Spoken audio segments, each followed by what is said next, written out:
Magandang gabi sa inyong lahat. Nandito ako sa probinsya ng Northern Samar. Binisita ko yung aming haunted house for 4 years na nakatiwangwang. Pero kahit pa paano, mabisita. Ayaw kasi benta ng anak ko dahil dito sa pinanganak. Pangalawa, pag umuwi siya dito daw, wala siyang tutuluyan. So, para sa kanya ito. Okay, ang pag-usapan natin mga kasama, mga kaibigan, dito muna ako focus sa military and uniform personnel. May problema talaga eh. Ang daming tumawag sa akin. To include the Veterans Memorial Medical Center. Maraming problema eh. Hindi ko maintindihan kung itong mga kababayan natin na nilagay sila sa katungkulan na yan, hindi nila nagagampanan ng tama, hindi nila binibigyan ng double time effort, ano? So, ako'y nalulungkot. Hindi na naman to usaping Marcos regime na naman Ang pinag-usapan lang natin dito, yung sitwasyon ngayon. So, hindi rin natin maalis na ang presidente ngayon ay si Bongbong Marcos. Pero hindi ibig sabihin rin na sa kanya lang ito nangyayari. Marami. Kasi sistema nga ito eh. Sistema ito sa Pilipinas na gusto nating mabago. Kaya ako ay kumikilos dahil gusto ko mabago ang sistema ng ating bansa. Maraming nagtataka, maraming na imposible daw. Lahat ng bagay ay imposible kung hindi mo gagawin. Ngayon, kung gagawin mo, posible, di ba? So, yun yung mindset ko na posible magawa natin. Pero hindi ko kaya mag-isa ito. Dapat tayo. Gusto ba natin mabago ang sistema? Okay, balik tayo sa topic ko na problema sa military and uniform personnel. Maraming benefits, claims, na hindi pa nila pala natatanggap. Ang natutukan ko lang kasi dito, yung Armed Forces of the Philippines, yung Pension Grant Management Center, June 17, what time is it? Maingay.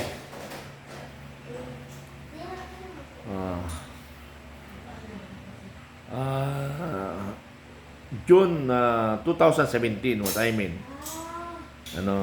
na nirelease ng dating Pangulo yung differential ng magmula 2000 to 2012 na increase na hindi nabigay ng mga tatlong presidente kay Vice President kay President Joseph Estrada, Gloria Arroyo, and Aquinoy. Pero pagdating kay Duterte ay nag-release siya sa EFP more or less 18 billion ang nirelease niya sa EFP.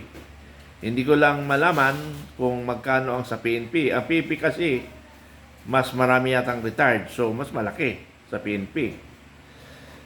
Sa Coast Guard may tumawag rin sa akin. Ang dami na tumawag sa akin, pati veterans. Sa akin na rin sinusumbong. So, ang solusyon ko kasi dyan ay iso-social media natin para lahat ng kilos ng ating nasa gobyerno maging maingat sila. Maging maingat sila. Para may talagang nakatutok. Kasi yung ating mainstream media,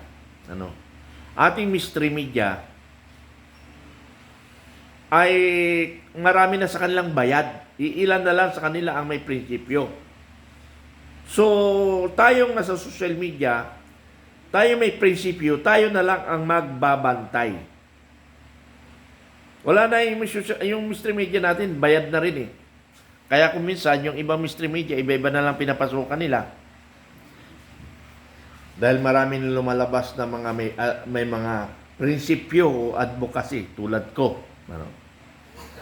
Marami, katulad kahapon, ng biyaya ako papuntang Samar, tinitikitan, hindi naman tinitikitan, hinihinga ng lagay yung aming bus. Hindi ko man alam ang bulungan nila, pero parang ramdam ko na mayroong hinihingi yung traffic enforcer. Niready ko agad ang camera. Yung camera, nakunan ko yung pera na ibinigay. So, other topic ko yan, na light ko lang yan. Mas masarap kasi nang mabuhay sa mundo na mayroon kang natutulungan na kapwa mo Pilipino, lalo na yung mga walang kakayahan or inaapi. Ano? Inaapi. So, diyan ako lumalabas. Kaya mga kasama, ano mang information ibigay nyo sa akin. Marami nang kasi dumarating na sa akin, itinatawag. Kaya lahat ng bagay na pwede natin tulungan, gagawin natin. Okay, isang discussion ko, yung refund sa veterans. Ano? Yung refund sa veterans, mga kaibigan, isang general, nag-submit siya ng refund 2024. Now, it's 2026. Kung prior years yan, dapat the next year, mapupunduhan na yan, isinama na ang refund. Pero bakit hindi kayang i-refund kaagad? Hindi pa naman dadaan sa national kuha yan. So, may problema talaga tayo sa mga refund na yan. Dapat, pag walang refund, ay hayaan nyo na lang. Maglagay na lang kayo, no refund. Para kung ang mura sa inyo, isahan lang. Kaysa naman, magpaparefund kayo, ang daming mura ng mura sa inyo kasi, mamamatay na lang yung magre-refund, hindi pa nila nare-refund, di ba? Or, sabi nga doon sa Republic Act 11032, once ang head of office hindi na comply yung mga requirements, the head of office will explain to the concern. Hindi ginagawa eh. Kaya ngayon, ginagawa ko ngayon dahil ayaw nila eh. Ako ngayon ang mambubulabog sa kanila. Katulad nito, na yung medicine, second quarter.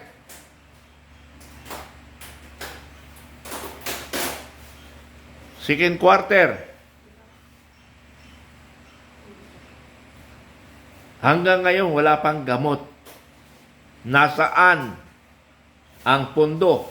May nabasa ako, reaksyon ng PIBAW, na yung from other department to another department on the supervisory function sa veterans. Kaya humingi ng pasensya. Maring pwede yun. Pero bakit nung nakausap ko ang pharmacist, walang ganong kwento sa akin? Walang ganon ang kwento sa akin yung head of the pharmacy ng veterans. So, magkaiba ng explanation yun, hindi kayo coordinated. Please lang, lahat tayong Pilipino, lahat tayong tao ay mamamatay. Huwag kayong mabuhay sa pagsasamantala sa kapwa ninyo. Mga ungas kayo. Sorry if senior yun na napapagsabihan ko. Ha? Sorry ha? Advocacy ko ito eh. Pero I will remain respect to my senior officer. But yung lapses natin, hindi natin pwede patawarin yun.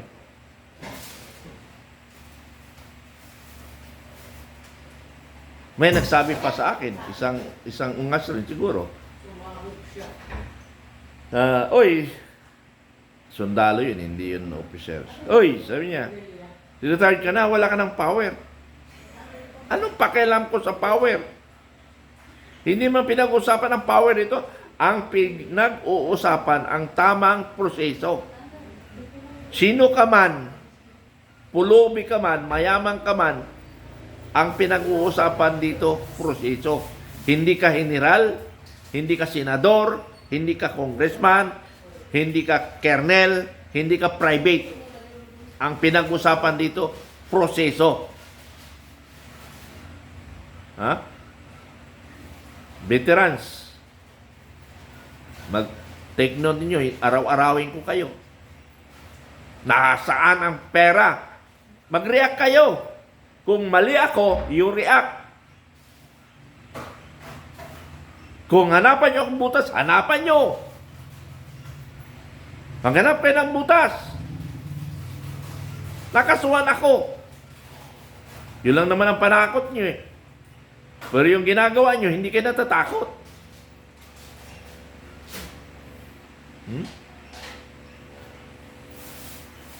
Mga kababayan, napakasarap mabuhay sa ibabaw ng mundo kung tayo ay gumagawa ng tama. Okay. Topic, yung ripan, huwag niyong gagawin ang mga veterano. Huwag niyong gagawin. Dahil pag, sabi niyo nga, pag nag-utak pulbura ang veterano, bahala kayo sa buhay niyo. Ripan, then yung gamot hanggang ngayon wala pa. Ano yan? Gising! Hoy! Gising na! Yung gamot matapos ng second quarter. Diyos ko. Okay, may isa pang tumawag sa akin na hindi pa natatapos namin ang usapan namin. Isingit ko lang. Sir, ayaw ibigay sa akin yung death certificate. Kaya hindi ako nakakahingi ng plug at saka interment. Bakit kaya? Hindi ko alam yon. Pero bitin pa, kanina lang tumawag, may hinang signal ko dito. Kailangan pumunta pa ako sa may internet para lang makapag-send, So, hindi pa nakahang yun. Bakit hinold yung death certificate? Hindi ko maintindihan. Wala namang bayarin dyan eh. So, hintayin ko yan. Okay, balik tayo sa mga ibang, sa Coast Guard, may tumawag. Sir, tulungan mo naman kami. Tulungan mo naman kami.